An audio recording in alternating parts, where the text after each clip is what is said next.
어머니를 돌보는 문제는 많은 가정에서 겪는 복잡하고 감정적인 문제입니다. 특히 부모님이 나이가 들고 건강이 약해지면 자식들에게 그 책임이 무겁게 다가옵니다. 여러분이 느끼시는 부담감과 형제들에 대한 감정은 매우 자연스러운 반응입니다. 이 글을 통해 부모님 돌봄에 대한 상황을 이해하고 각자의 역할과 책임을 어떻게 분배할 수 있을지, 또 스스로를 보호하는 방법에 대해 논의해 보겠습니다. 이를 위해 3가지 사례를 들어 설득력 있는 정보를 제공하겠습니다. 1. 부모님 돌봄에 대한 책임의 불균형. 한 가족에서 특정 자녀가 주로 부모님을 돌보게 되는 상황은 매우 흔합니다. 여러분의 경우 다른 형제들은 건강 문제나 생계 문제로 인해 부모님 돌봄에서 물리적으로나 감정적으로 멀어져 있을 수 있습니다. 이로 인해 여러분에게 더욱 큰 부담이 전가되면서 스트레스가 가중될 수밖에 없습니다. 이런 상황에서는 자녀들 간의 돌봄 분담에 대한 대화를 시작하는 것이 중요합니다. 형제들 각각의 상황을 이해하고 그들이 할 수 있는 범위 내에서 부모님 돌봄에 기여할 방법을 찾아보는 것이 도움이 됩니다. 사례 1. 한 어머니는 중풍으로 인해 거동이 불편해졌고 5명의 자녀 중 막내딸이 주로 돌봄을 맡았습니다. 다른 자녀들은 직장 생활이나 건강 문제를 이유로 적극적으로 돌보지 않았습니다. 막내딸은 결국 탈진에 이르게 되었습니다. 이 상황에서 가족회의를 통해 각자 할 수 있는 작은 일이라도 분담하기로 했고, 물리적으로 돌볼 수 없는 자녀들은 경제적인 지원이나 심리적인 응원을 제공하는 방식으로 참여하게 되었습니다. 이는 부담을 덜어줄 뿐만 아니라 가족 간의 갈등을 줄이는 데 큰 도움이 되었습니다. 2. 부모님 돌봄으로 인한 개인의 건강 문제. 자녀가 부모님을 돌보는 과정에서 자신의 건강을 소홀히 하는 경우가 많습니다. 신체적인 돌봄은 물론이고 감정적인 부담 또한 큽니다. 특히 혼자서 모든 것을 짊어지게 되면 스트레스로 인해 자신의 건강이 악화될 수 있습니다. 하지만 스스로를 돌보지 않으면 장기적으로 부모님을 돌볼 수 없다는 사실을 인지해야 합니다. 따라서 부모님을 돌보는 동시에 자신의 건강과 정신적 안정을 유지할 수 있는 방안을 찾아야 합니다. 사례 2. 한 아들은 부모님이 치매에 걸리자 퇴사하고 전적으로 부모님을 돌보기로 결심했습니다. 하지만 그의 건강도 급격히 악화되었고 결국 부모님을 제대로 돌볼 수 없는 상황에 이르렀습니다. 이에 전문적인 간병인을 고용하고 일정 시간을 스스로를 돌보는 시간으로 활용하게 되었습니다. 이 결정은 그가 부모님을 지속적으로 돌볼 수 있는 체력과 정신력을 회복하는 데 크게 기여했습니다. 3. 거동이 힘든 부모님의 미래 대비. 부모님의 건강이 더욱 악화되면 거동이 힘들어지고 자녀들이 감당하기 어려운 상황이 올 수 있습니다. 이때는 가족 내에서의 돌봄만으로는 해결이 어려울 수 있으며 요양시설이나 방문 간호 등의 외부 도움을 고려할 필요가 있습니다.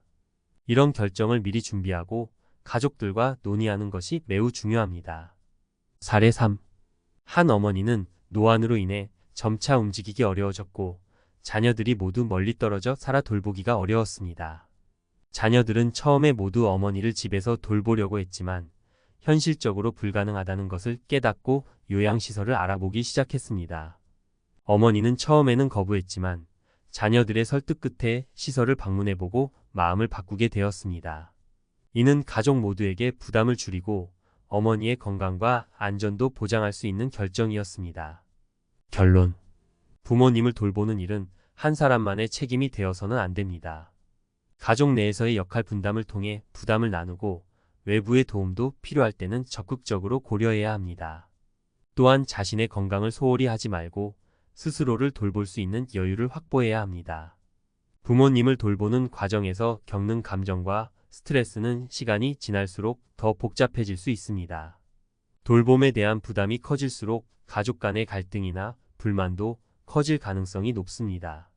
이제 그 문제들을 조금 더 깊이 들여다보고 각자가 어떻게 더 나은 선택을 할 수 있을지에 대해 이야기해 보겠습니다.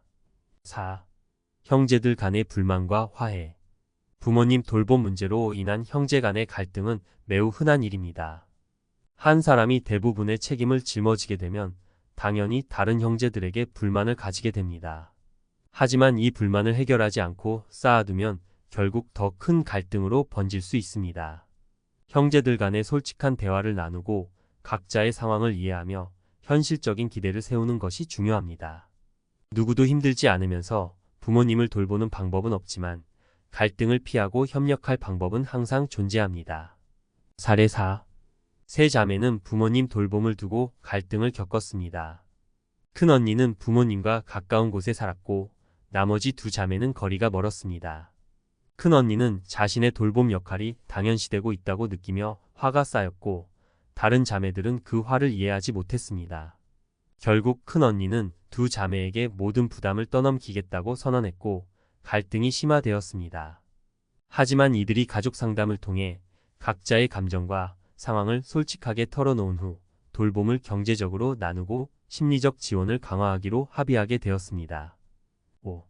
외부의 도움을 적극적으로 고려해야 할 때 부모님을 돌보는 일이 단순히 가족만의 몫이 아니라고 생각하는 것도 매우 중요합니다.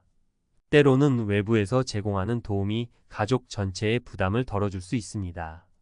가정 방문, 요양사나 간병인 서비스, 요양시설 등은 현재 우리의 현실적인 상황을 해결해 줄 수 있는 방법입니다. 또한 이러한 선택이 부모님에게 부정적인 영향을 미친다는 생각은 오해일 수 있습니다. 적절한 도움을 받으면 부모님도 더 안정된 환경에서 지내실 수 있습니다. 사례 5. 한 가정은 아버지가 알츠하이머병 진단을 받은 후 돌봄 문제로 심각한 갈등을 겪었습니다. 자녀들은 처음에는 자신들이 직접 돌보려고 했지만 아버지의 상태가 악화되자 간병인 고용을 검토하게 되었습니다. 그 과정에서 가족 내 갈등이 있긴 했지만 결국 전문적인 돌봄을 받는 것이 더 나은 선택임을 깨달았습니다. 간병인의 도움을 받은 후 가족들은 서로의 역할을 보다 균형 있게 나눌 수 있었고 아버지도 보다 안정된 상태를 유지할 수 있었습니다. 6. 스스로에게 자비를 베풀기. 부모님을 돌보는 과정에서 스스로에게 엄격하게 굴지 말아야 합니다. 우리는 완벽한 자식일 수 없으며 모두에게 맞는 이상적인 돌봄 방법이 있을 수 없습니다. 자신의 한계를 인정하고 가능한 최선을 다하면서도 스스로에게 자비를 베푸는 것이 필요합니다. 돌봄을 하면서도 감정적인 소진이 오지 않도록 자주 자신을 돌보고 형제들과의 갈등이 커지기 전에 서로의 감정을 헤아려야 합니다. 사례 6. 한 딸은 어머니를 돌보며 죄책감에 시달렸습니다.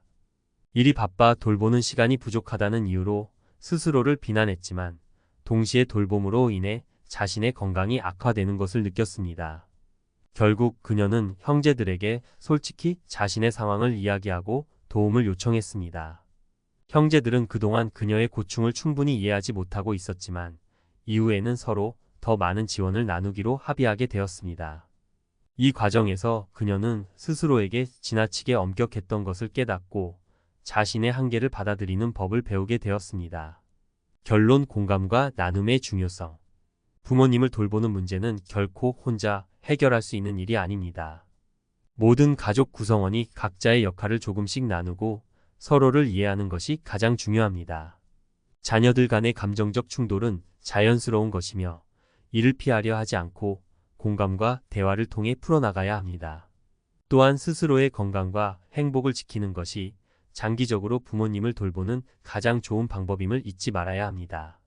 부모님을 돌보는 것은 사랑의 표현이지만 그 과정에서 생기는 스트레스와 어려움을 외면하지 말고 필요한 도움을 받으며 자신을 보호하는 것이 여러분이 앞으로 나아가야 할 길입니다.